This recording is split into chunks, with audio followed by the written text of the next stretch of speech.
ɓorni ko woni paɗi mukki woni wutti woni dolokki woni daadi tukki ha yimɓe ngannda holton gummimi par ce que eɓe nganndi aade maɓɓe eɓe nganndi culture maɓɓe eɓe nganndi holto au sud du nord à l'ouest c'est parce que on est résilient fulɓe sont résilients fulɓe résilients fulɓe sont résilients fulɓe ce sont des heege kulani ɗom ka Allah jarama on jarama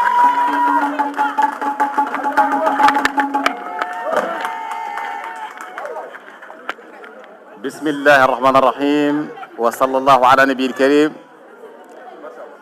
mon jeune frère Bocar Ba a salminama weltanama no fewi je te remercie énormément. Permettez-moi de parler en pulaar parce que moi j'ai fait partie de ceux qui promouvoient les langues africaines donc gueɗe nayyi soɗo timmani e maɗon firti ka wawani pulaar taw pulaar il faut ko mbawa haalde ɗemgal ngal ha woɗɓe pamma il faut kadine so woɗɓe kaali pulaar an nana paama il faut kadine mbawa windude pulaar goɗɗo jangga ɗum nana faama jangga ɗum faama il faut so pulaar windama taw sa janggi ɗum haɗa wawa famde ko ɗum woni pulaar ko ɗum ɗo timmata e neɗɗo wawa wiyede wonde oɗo wawi pulaar yoga yimɓe kaalat pulaar tan kono mbawa ɗum noon pulaar ko ɗemgal meɗen ko ɗemgal dimal no dollar woto goppen ngal nanguel ngal hangal tiiɗo hangal sella wattidoro pour présentade min komi président diaspora mauritanien de Belgique ewa kadine ko loggollal ngal poɗɗen tinnade muɗum no fewi ewa eɗen tori foof kala to diaspora wawno wonde e windere he diaspora mauritanie naɓe ewa hino foti wawde wadde on ɗon présentation walla on ɗon institution ewa mi wawata présentade ni saabu présentation amminani ko drapeau Mauritanie ko Mauritanie naji ƴiƴam 100 mi wawa wonde goɗɗum sowona Mauritanie ewa kadine paamon tumarankoɓe wonɓe ɗeɗo leyɗele walla sen jiiɗi mbiyen diaspora que par nous et avec nous qu'on va abolir misère mauritanienne walla misère africaine heɗen jogui foof potentiel uɗi foof eɗen jogui hande eɗen jogui sukaɓe meɗen jangguiɗo ko wayno sport ko wayno football en e gueɗe goɗɗe mbaɗe noon hande ɗum ɗon Mauritanie wawi farnarade ɗum so yiya ɗum ɓenni ko fati économie et développement guilay santé hay agriculture hay gueɗe goɗɗe ɗum ɗo foof koye menen enen eɗen mbawi wonande ɗum hande ɗo Mauritanie walla eɗen mbawi wonande ɗum leyɗele men Afrique Mauritanie yo Sénégal ɗum ɗon noon firti ko ma tinaɗen no fewi e o tinaɗen kadi intégration meɗen ɗo ɗum ɗo c'est très important enen wonɓe ɗo on va ko leydi men ko leyɗele meɗen ko ɗo gonɗen ko ɗo guurɗen hay sinno noon hakkillaji men ko to goni kono ko ɗo guurɗen ko ɗo kone heɗen poti ɗum fewnu heɗen poti ɗum yuɓɓin heɗen poti ɗum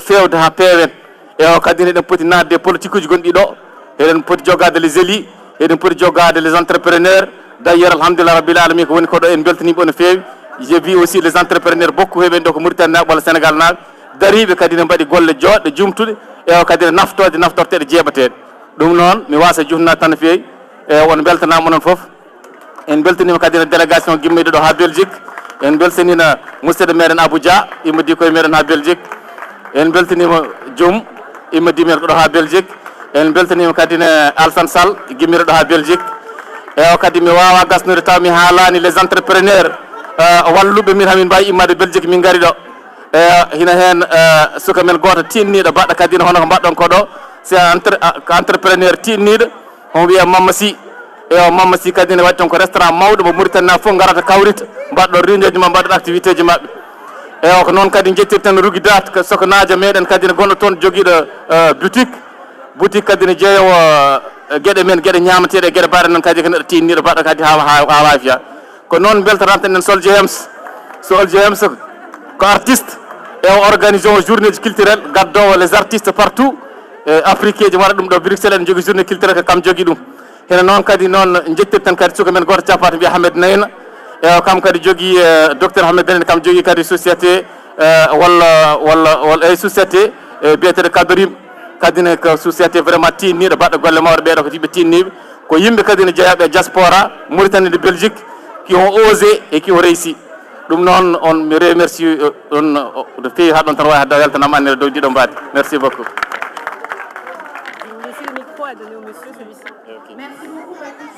J'ai juste invité des personnes d'honneur qui ont été très importantes et qui se sont déplacées. Merci. J'invite Oumoussi Mouri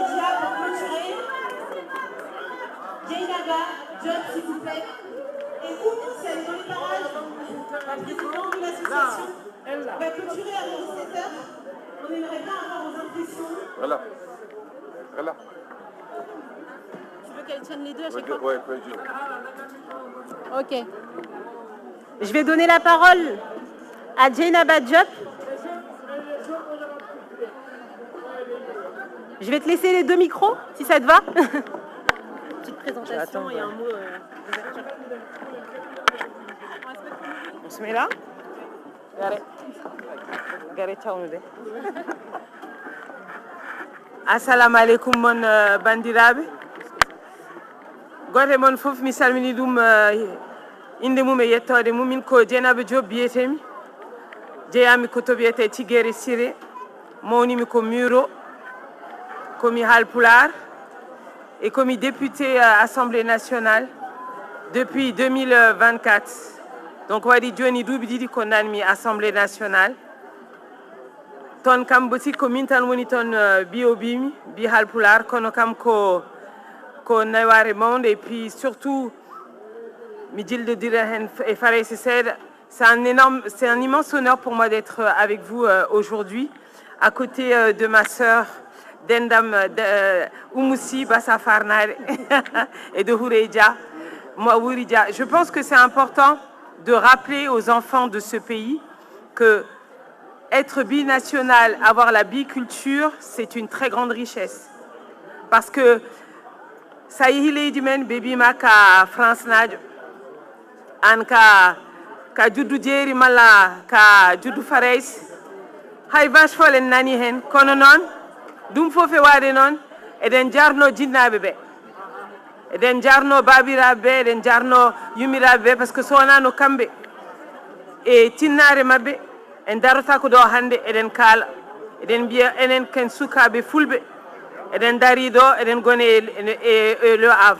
Donc mi jarniɓe hen no fewi ko kamɓe hokki en wonde ɗo ko kamɓe kalani en Pulaar ko kamɓe tindini en Pulaar. aɗa wawi wiide ka bi Halpulaar kono sa haalata demgal ngal a wonani Halpulaar. On jarama hen no fewi wiyete tan ko yen ɓeydu tinnare eɗen jiiɗi taw ko kawral bawɗu ni beele bawden eɗen jokkodira ɗum ɗo jikkuji hakkillaji par ce que sa woni cukalel jiɗa ko andude to gimmiɗa ganda to paaɗa basa yejjidde to jinnaɓe ma gimmi. On jarama, on calminama. On va clôturer. Les filles, je vais vous donner un challenge. 1 à 2 minutes pour un mot de clôture. Malheureusement, on doit fermer à 17h, il y a des contraintes. En tout cas, je vous remercie pour vos mots de clôture. Et on va terminer avec toutes les deux. Oups. Donc, bonsoir à tous. Bonsoir, bonjour. On entend bien? Yes. Assalamu alaikum à tous. Min biram ko Houreja. Jam ko Gangel Soule, Gangel Chamoussa. Bon, ta revia ko yo. Il faut que ça soit court. Min kam je prends le parti de parler français. Pularo halam no fe hande. Donc batenen français pour pas à 100% bé. Donc moi j'ai 2 casquettes. Je suis thérapeute qui parle ko dum do neddo bangé psychologique, bangé va accompagner neddo di jom problème. On parle beaucoup de santé mentale et ça c'est très important dans nos cultures parce que net alway min kam ko do jibinam ko do monumi jinabam non jangini am ko heewi jangini am pulaar yidde ko gonmi ko on dit dem watien pulaar mitinani. Et donc c'est très important de se comprendre et de se découvrir et je te la laisse. Et de l'autre côté, en fait, je fais une recherche sociologique sur l'effet des migrations des acteurs culturels sur la transmission. Et c'est très important, et au Festival Hand, ça nous montre qu'il faut balundir en fait. Il faut balundir, c'est Afrique. Il faut se balundir, et le résultat est ici aujourd'hui.